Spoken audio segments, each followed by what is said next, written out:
For as long as I can remember, I always loved the ocean. In fact, I think we could establish by now that that is my biggest defining trait. Unfortunately, the oceans are in danger. For centuries, humans have harvested its resources, starting with seafood, and then eventually they found out that there was oil under the ocean floor, and in some cases, even the ocean itself has been tapped as a resource, but that comes with its inherent dangers. The the seafood industry can easily lead to overfishing, where we hunt so much of the animals that they go beyond the point of recovery. And then there's the oil thing.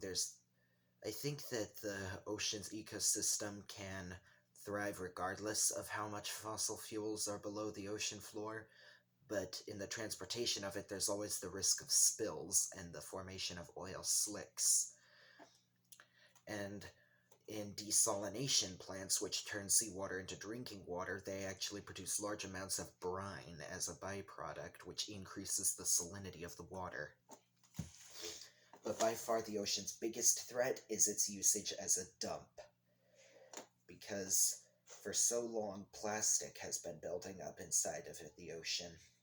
Now, why is that dangerous? Well, first and foremost, it's a choking hazard for the animals. For example, the leatherback sea turtle eats jellyfish, and it can easily confuse a plastic bag for a jellyfish. And it's got these spines in its throat that point backwards to help the jellies go down more easily, but a plastic bag gets lodged inside of there and they will die. And among other things, because the buildup of microplastics will get inside a fish, which could poison the fish's predators. And the same goes for pesticides. But thankfully, recently, efforts have been made to get the plastic out of the ocean. There are carbon nanotubes that actually break down the plastics into raw materials such as salt and water and a few other things. I've been looking into that.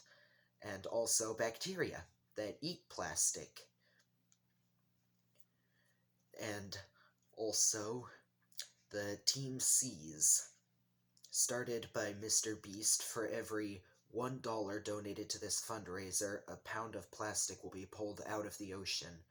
And I know it's very late with only a few days left, but I am joining Team Seas with this video.